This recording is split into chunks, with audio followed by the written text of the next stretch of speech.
Olá, pessoal. Iniciamos hoje a segunda parte do catecismo que trata da celebração do mistério cristão, diz respeito à liturgia e os sete sacramentos, e por isso supliquemos as luzes do Espírito Santo para que possamos mergulhar na compreensão desses mistérios. Em nome do Pai, do Filho e do Espírito Santo. Amém. Vinde, Espírito Criador, a nossa alma visitai e enchei os corações com os vossos dons celestiais. Vós sois chamado o intercessor de Deus, excelso dom sem par, a fonte viva, o fogo, o amor, a unção divina e salutar. Sois doador dos sete dons, sois poder na mão do Pai. Por ele prometido a nós, por nós seus feitos proclamai. A nossa mente iluminai, os corações enchei de amor, nossa fraqueza encorajai, qual força eterna e protetor. Nosso inimigo repeli e concedei-nos a vossa paz. Se pela graça nos guiais, o mal deixamos para trás. Ao Pai e ao Filho Salvador, por vós possamos conhecer que procedeis do seu amor, fazei-nos sempre firmes crer. Amém. Então, nós iniciamos agora essa segunda parte, 19º encontro. Caminharemos com um ritmo um pouquinho diferente. Nós pretendemos trazer um pouco mais de objetividade, porque são temáticas bastante práticas da nossa vivência enquanto cristãos, na nossa paróquia, enfim. Pois bem, os parágrafos iniciais, eles nos apresentam a realidade litúrgica, né? Especialmente os parágrafos 1066 ao 1070, eles tratam propriamente do que é liturgia, né? Por quê e o que significa. E se nós pudéssemos pensar em liturgia, deveríamos trazer imediatamente uma palavra, que é celebração. E a celebração não é simplesmente ritual. Celebrar é no sentido mais imediato da palavra, né? É uma espécie de exultação da nossa alma na salvação que Deus nos oferece. E aqui é um mistério da Santíssima Trindade, né? Desde o amor do Pai, que é fonte, né, de toda a graça, passando pela salvação em Jesus Cristo e pela consumação dessa salvação através do Espírito em nossas vidas. Tudo isso nós chamamos de economia da salvação. E economia nós poderíamos interpretar, não no sentido financeiro, como se usa atualmente, mas economia no sentido de dispensar as graças, né? Imaginemos que existe um tesouro de graças e Deus quer dispensá-las ao longo da história, e essa economia de salvação, ela é celebrada na igreja, principalmente na Santa Missa e em cada um dos sete sacramentos, ok? Então, a liturgia é a celebração do mistério de Cristo e principalmente do mistério pascal. Eu disse que é uma ação da Trindade, mas em Jesus Cristo, né, como o parágrafo 1067 nos recorda, ele morrendo destruiu nossa morte e ressuscitando recuperou a nossa vida. Então é em Cristo que a redenção da humanidade é consumada, e especialmente um mistério. Além da encarnação de Jesus, nós temos o mistério pascal, paixão, morte e ressurreição. É ali que a história humana é transformada, ok? Isso é o que a liturgia celebra. E é através da liturgia que a redenção de Cristo se torna viva e eficaz na minha e na tua vida. 2000 anos depois da graça de Cristo ter sido conquistada na cruz, ela continua produzindo efeito em nossas vidas. Liturgia é interessante porque é uma expressão que já existia antes do cristianismo, ok? Por exemplo, no Império Romano, e liturgia diz respeito a uma obra pública, né? Ergon, no grego, significa obra, e laos, da onde vem a palavra leigo ou laical, né? São as duas palavras que originam liturgia, né? Como trabalho do povo ou obra pública. E é uma obra que parte do povo e é em favor do povo. Mas para nós entendermos isso corretamente, nós precisaríamos ir ao livro dos Hebreus, ao texto dos Hebreus, em que lá se explica, inclusive, o que é o sacerdote. Um homem tirado do meio do povo para servir ao povo nas coisas que se referem a Deus. Aqui a articulação ela é plena, como que numa cruz, um caráter horizontal, né? Da participação de vários fiéis em uma ação direcionada a Deus, um eixo vertical, ok? Então a liturgia ela é principalmente o culto divino, cujo centro é Deus, né? A Santa Missa, qual é o centro da missa? É Deus. É um culto de louvor, de ação de graças, que nós elevamos a Deus em Cristo, por meio do Espírito, né? Em Deus Pai, claro. Mas a liturgia também diz respeito ao anúncio do Evangelho e à caridade exercida. São três dimensões próprias da vivência cristã. E o liturgo, né, o operador da liturgia por excelência é quem? É Jesus Cristo. O culto nos remete ao sacerdócio de Cristo, o anúncio do Evangelho nos remete ao munus profético, né, de Jesus Cristo, e a sua dimensão real ou régia, né, vem do serviço da caridade. Tudo isso nós recebemos como identidade no batismo, né? Um povo sacerdotal de profetas e reis. Nós somos sacerdotes, profetas e reis enquanto cristãos por meio do nosso batismo, que nos garante uma configuração a Cristo, ok? Então, nós vivemos o nosso sacerdócio, nosso profetismo, a nossa realeza, por assim dizer, em comunidade, de modo que nós vamos ofertar nossa própria vida em culto, nós vamos anunciar na nossa vida um testemunho cristão, e nós vamos re- refletir a realeza divina através do amor exercido, na caridade, sobretudo. Ok? Isso é identidade mesma da igreja. A identidade enquanto corpo de Cristo se realiza soberanamente na celebração do mistério de salvação, cujo o ápice na vida cristã é a Santa Missa, porque realiza aquilo que a igreja significa, a celebração da nossa comunhão com o corpo, sangue, alma e divindade de Jesus. Feito esse panorama, eu acredito que fica um pouco mais prático de compreendermos que a obra da redenção ela aconteceu na história e no tempo. Os frutos são distribuídos desde a redenção, desde o mistério pascal até o fim dos tempos, até a parousia, através de quem? Da esposa de Cristo, que é a igreja, que é o seu corpo.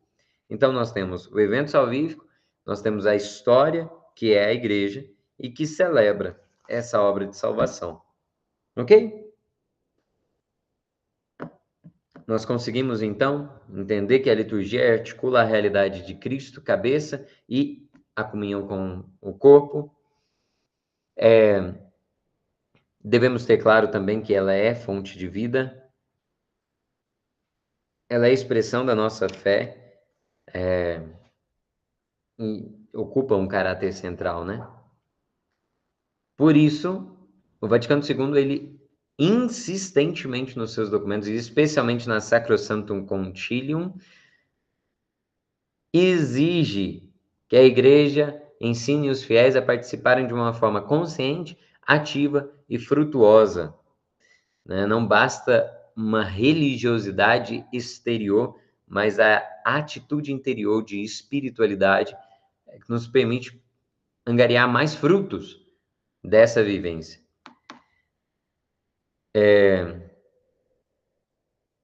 A liturgia, ela toca, inclusive, diretamente a duas dimensões da nossa fé. Aquilo que nós cremos e aquilo que nós rezamos.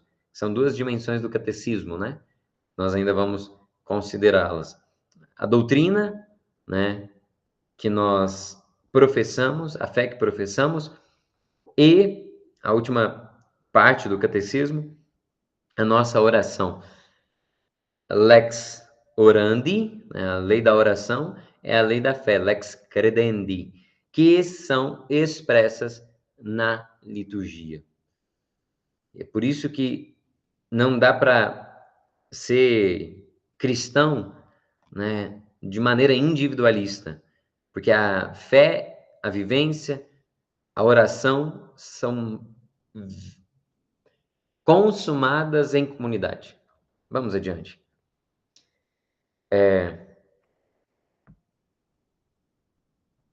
A liturgia tem uma dimensão, inclusive, catequética. Geralmente nós usamos duas expressões para falar de evangelização.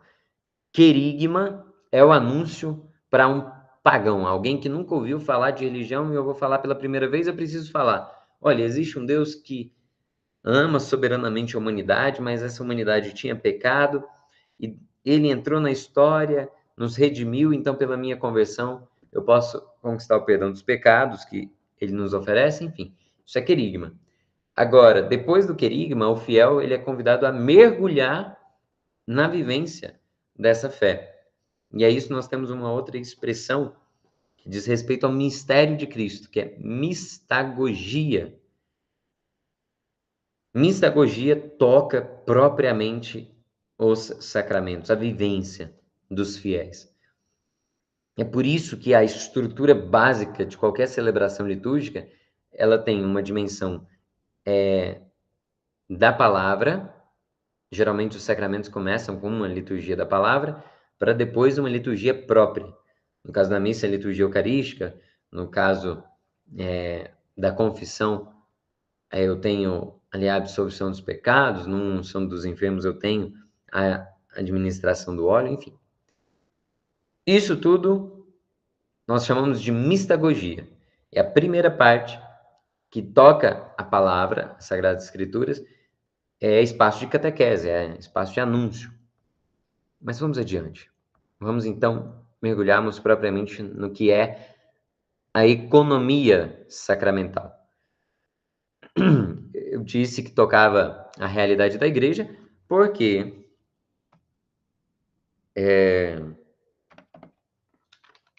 é na igreja que os frutos da redenção são comunicados.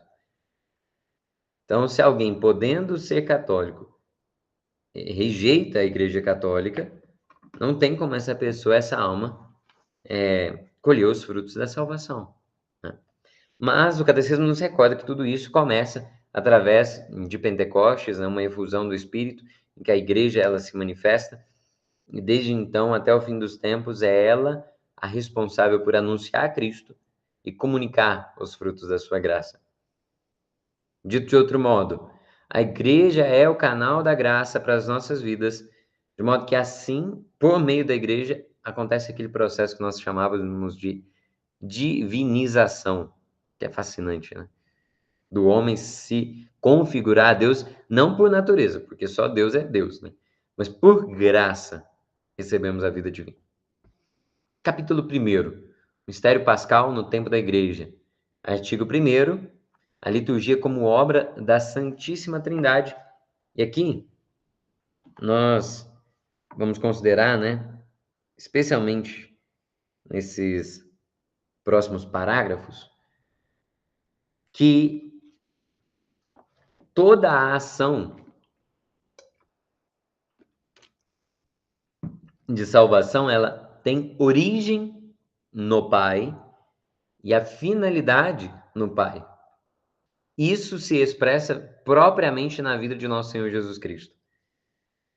Porque Jesus é o enviado do Pai para realizar um ato de justiça diante de Deus Pai. É assim que se consumou a obra da redenção da humanidade. Às vezes a gente presta atenção em Jesus Cristo porque ele foi o terreno da... Jesus foi o próprio cordeiro da nossa redenção, enfim. Mas toda a ação, ela parte do Pai e volta para o Pai. Isso é É fascinante, é aqui que nós entendemos porque Jesus é manso e humilde de coração, né. Eh, então nós temos essa consciência de que em Jesus Cristo a graça nos é oferecida e ela é comunicada ao longo da história por meio, da igreja, mas todo o itinerário da bênção de Deus que recai sobre a humanidade, ela é uma aqui nós precisamos recordar algo que nós vimos na dimensão da fé. A igreja, ela crê profundamente no amor de um Deus que é Pai. E é a esse Pai que nós devotamos a nossa adoração. Por que eu estou recordando esse ponto? Porque o o que nós precisamos entender é o seguinte: no judaísmo ficava muito claro que existia um Deus soberano. Sequer eles pronunciavam o nome desse Deus. Então eles tinham clareza de que ele é o centro, né? Amarás o Senhor teu Deus com todo o teu coração, de toda a tua alma. Mas nós precisamos dar um segundo passo, que é reconhecer que esse Deus, ele é Pai. E a paternidade condiciona o nosso relacionamento com ele, ok? Isso é próprio da vida da igreja.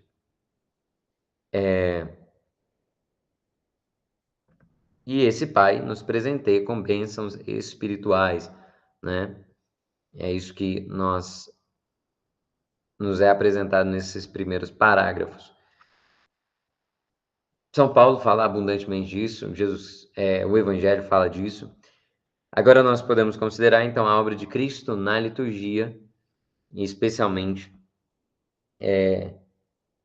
o fato de que Cristo glorificado, desde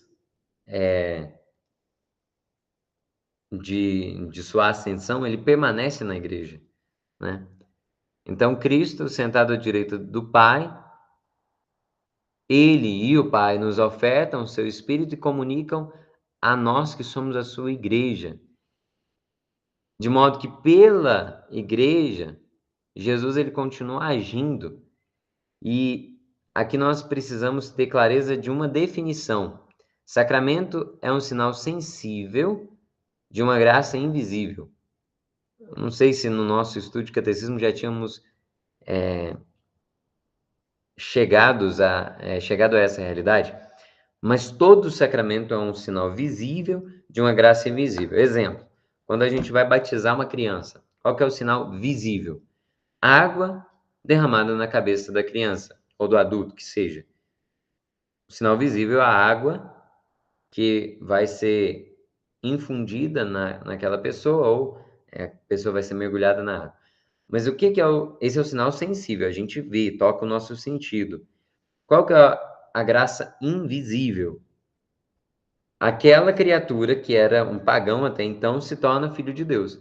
Então, todo sacramento é um sinal visível de uma graça invisível. E eles são realizados por meio de palavras e ações.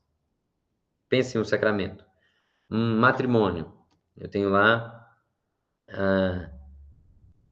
as palavras do pacto nupcial, né, das promessas nupciais, os gestos próprios, como colocar a aliança, enfim. Mas o que acontece é uma graça invisível. Ok? Então, hoje nós já temos duas definições interessantes, de liturgia e do que é sacramento. Tá certo? E aqui eu acho interessante porque na liturgia da igreja, Cristo significa e realiza o seu mistério pascal.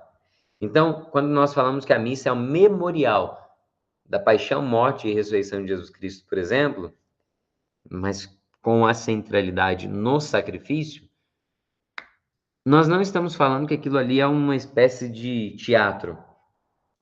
Às vezes a gente não tem palavra melhor para expressar, mas é como se fosse aquele mistério da salvação de 2000 anos acontecendo ali, naquele momento, se tornando presente em ato, né? É exatamente isso que está dito, é um evento real, acontecido na nossa história, mas é único, né? E o mistério pascal, ele não fica só no passado, mas ele permanece, né, em toda a vida da igreja. Vamos lá. A partir da igreja dos apóstolos. Isso aqui toca diretamente a fé que nós professamos, né? Enquanto a igreja é apostólica, essa salvação ela é transmitida por meio do Espírito, né? E acontece o seguinte, vez ou outra na catequese ou quando eu preciso falar para jovens, eu pergunto, né? O que que a salvação de Jesus Cristo tem a ver com a nossa história, né? O que acontece é que através da igreja, a salvação, ela, ela continua sendo, não tem outra visão melhor, né? Um canal, imaginem um rio, né?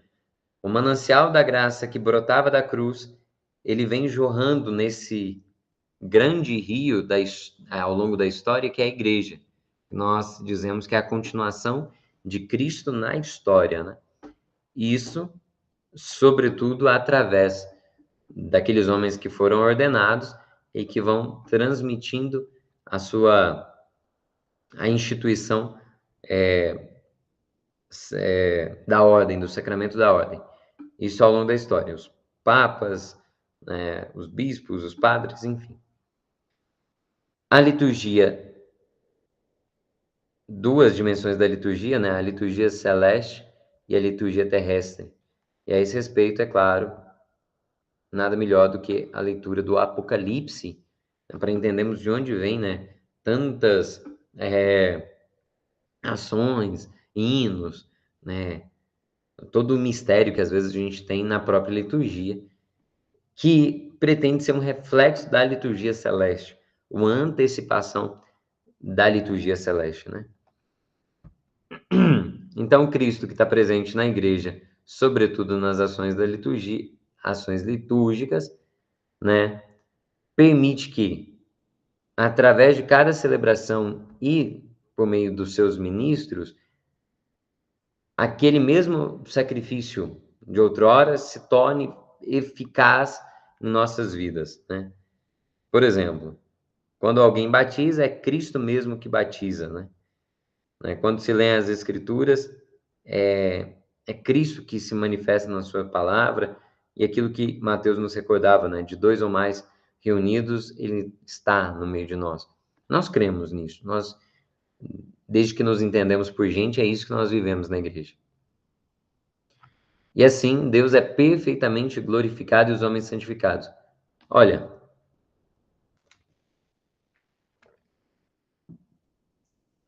eu acredito que essa ideia deve ser clara no nosso coração.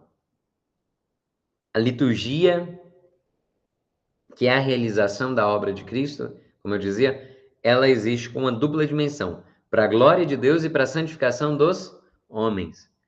Isso aí deve ficar muito claro no nosso coração. E sobre a liturgia celeste, o que eu dizia do antegozo, né, que já participamos da liturgia celeste, e é lá que nós teremos plena comunhão com Deus. Por fim, a dimensão própria da obra do Espírito Santo. Por isso que eu gosto de dizer sempre que a igreja não existe só para a salvação, mas ela existe também para a nossa santificação, porque o Espírito é quem nos santifica. Então, o Espírito Santo, primeiro, é o pedagogo da fé do povo de Deus. Depois, ele realiza as obras de Deus e consuma a aliança da humanidade através dos sacramentos, né? É assim que nós somos vivificados em Jesus Cristo. E o Espírito Santo, ele age em todas as dimensões da igreja, seja nos preparando enquanto assembleia, nos comunicando a graça que nós precisamos para abandonar o pecado, nos permitindo uma configuração a Cristo. Como que nós falávamos disso lá no último encontro? A deificação, o processo de de nos assemelharmos a Deus, que tem uma tríplice dimensão, né? Purgativa, iluminativa e unitiva, né? Essa tríplice dimensão é operada por quem? É pelo Espírito Santo, que foi derramado em nossos corações. O Espírito Santo, ele prepara primeiro para acolher a Cristo, né? E é curioso, porque a ação do Espírito não diz respeito apenas à história da igreja, mas já no Antigo Testamento, né?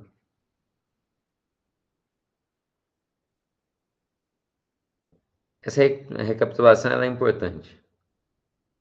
Na economia sacramental, o Espírito Santo leva à realização aquilo que antes era só figura, né?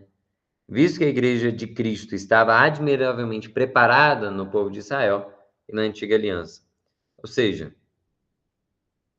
nas leituras, na oração dos salmos, isso aqui é a liturgia da palavra, no caso da Santa Missa, e na recordação dos eventos salvadores, né? Isso tudo se dá dentro da liturgia. Na Santa Missa, por exemplo, isso fica evidente, tanto na liturgia da palavra quanto na liturgia eucarística.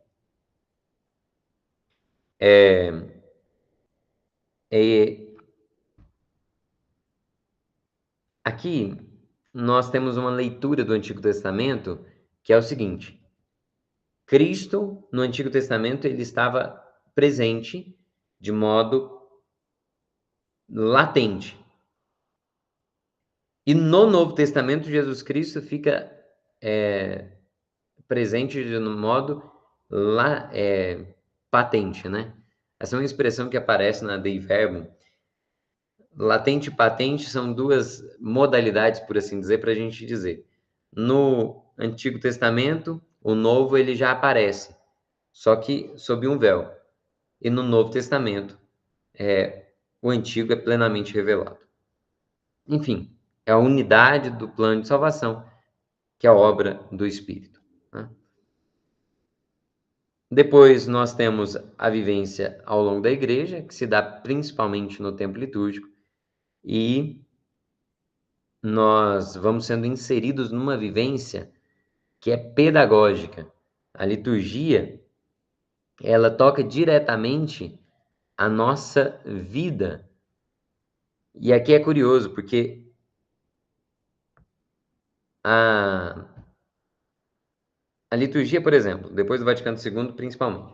Porque antes do Vaticano II, a Santa Missa, ela contava com algumas partes das Escrituras, mas a leitura das Escrituras era um pouco mais limitada.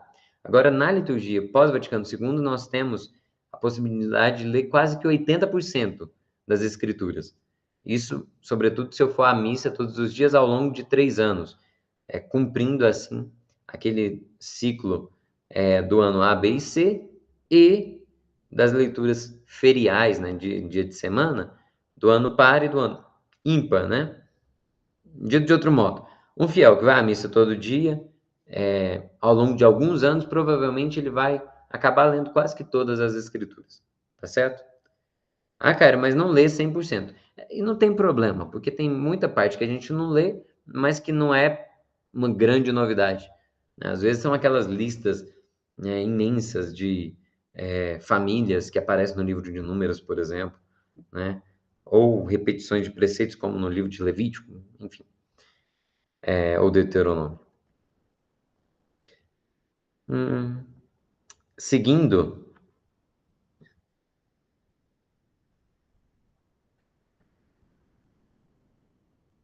é importante a gente recordar, inclusive, um conceito. Vamos lá. O que é igreja? Nós tínhamos visto que igreja, do grego eclesia, é a assembleia dos eleitos. É carral de Deus no hebraico, né?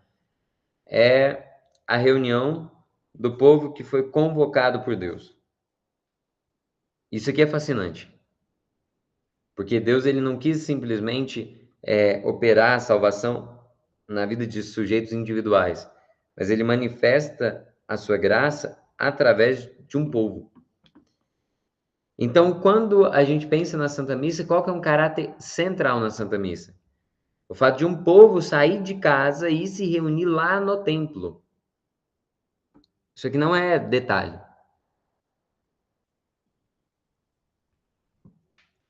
Tá certo que depois da pandemia se multiplicaram, né, nos meios de transmissão, as celebrações de Santa Missa transmitida, mas a Santa Missa transmitida ela tem alguns efeitos positivos, mas jamais a experiência de assistir uma celebração pela televisão vai substituir todo o valor e a eficácia da participação ativa na celebração.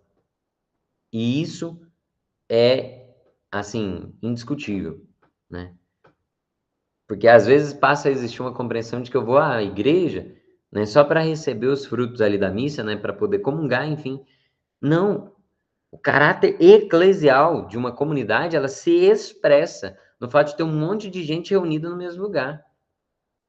Então, o abraço da paz. Tem muita gente que acha um momento, né, de muita distração, ou que deveria ser retirado das nossas liturgias. Mas não é bem assim, porque o abraço da paz tem, e é um dos gestos que aparece há mais tempo na liturgia, inclusive, também, ele expressa aquilo que é a igreja, a fraternidade de nós que fomos. Nós, no início da missa, né, o sacerdote ele diz, né? Ele faz a saudação inicial e aí nós respondemos, né? Bendito seja Deus que nos reuniu no amor de Cristo.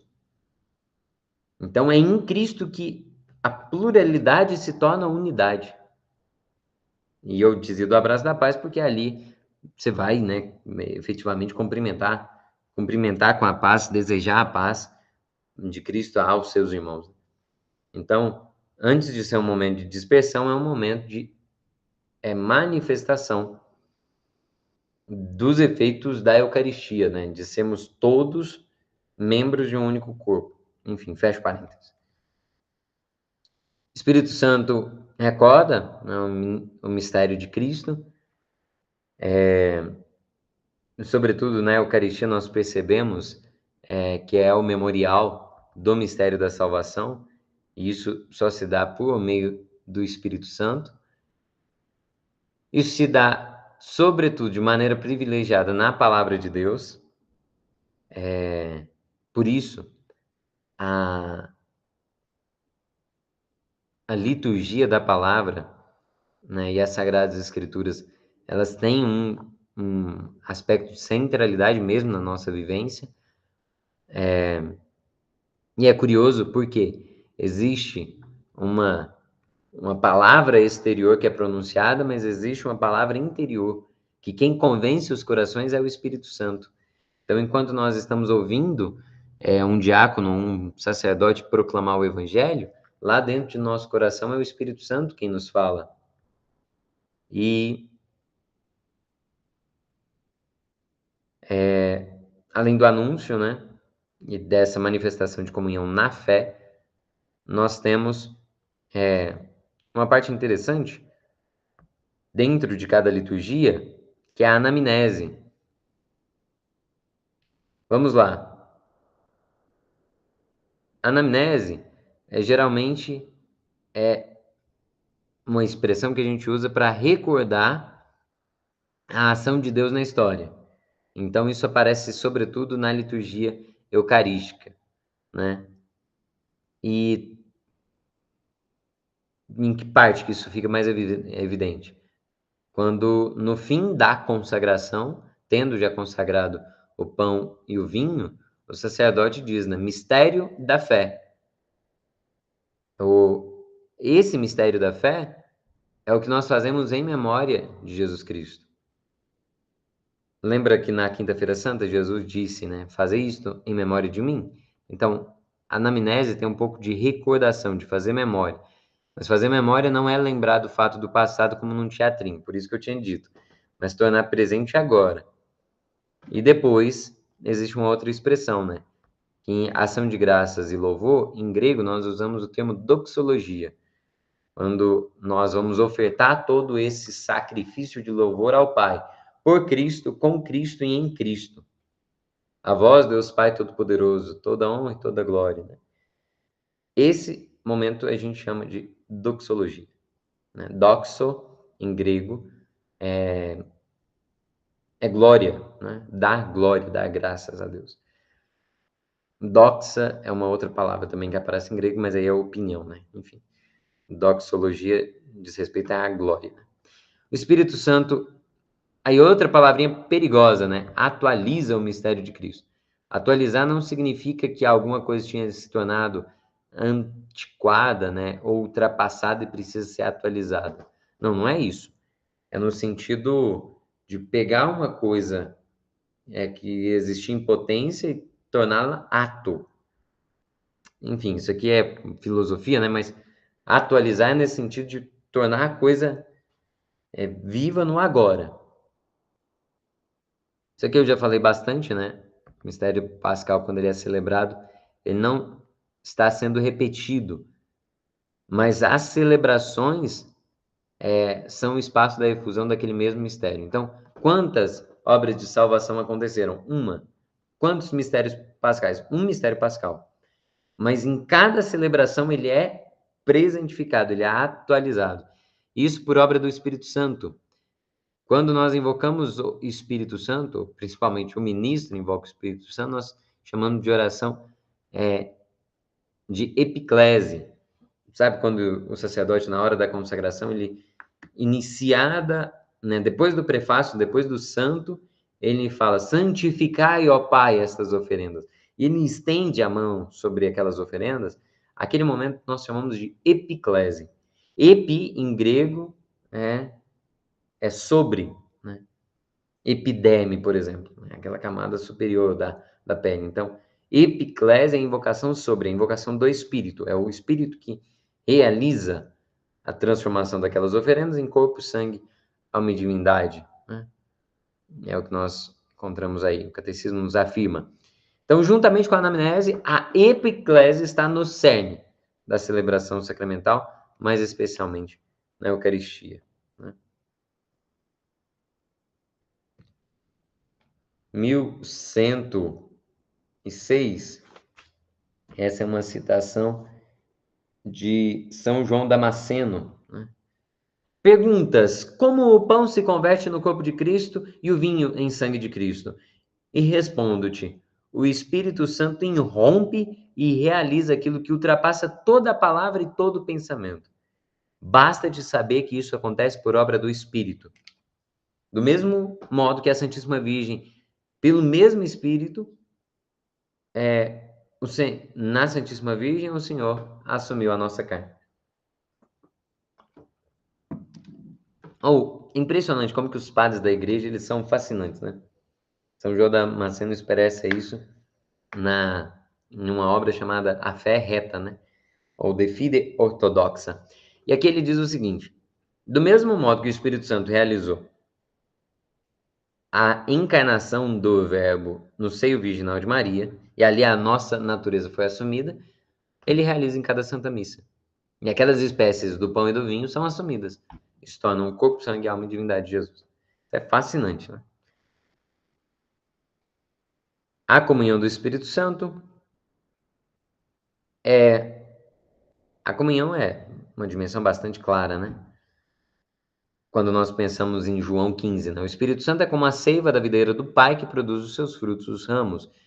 E o fruto do Espírito na liturgia é inseparavelmente a comunhão com a Santíssima Trindade e com os irmãos. Por isso que eu falei do abraço da paz. Eu falei do abraço da paz como exemplo, né? Mas a comunhão, ela se expressa maximamente quando? Quando nós entramos na fila da comunhão. Todos os fiéis comungam do mesmo cálice, do mesmo pão. Ah, cara, mas eu só comunguei da hóstia do pão, né? Não importa. Em cada pedacinho da hóstia ou do vinho, a gente tem o corpo, sangue, alma e divindade de Jesus. Cristo total. E todos nós comungamos o mesmo alimento. A epiclésia é também a oração para o efeito pleno da comunhão da Assembleia no mistério de Cristo.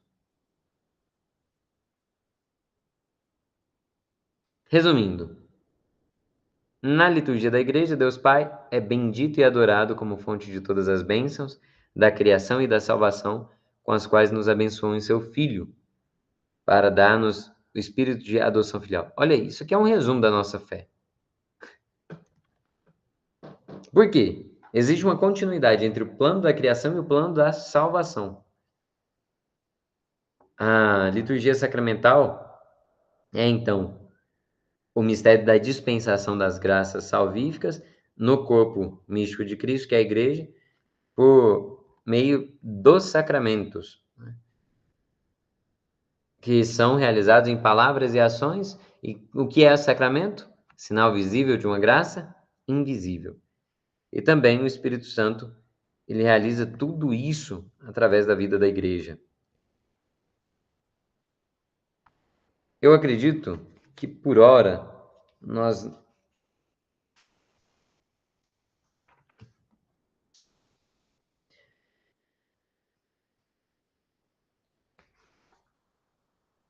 podemos ficar por aqui, porque os próximos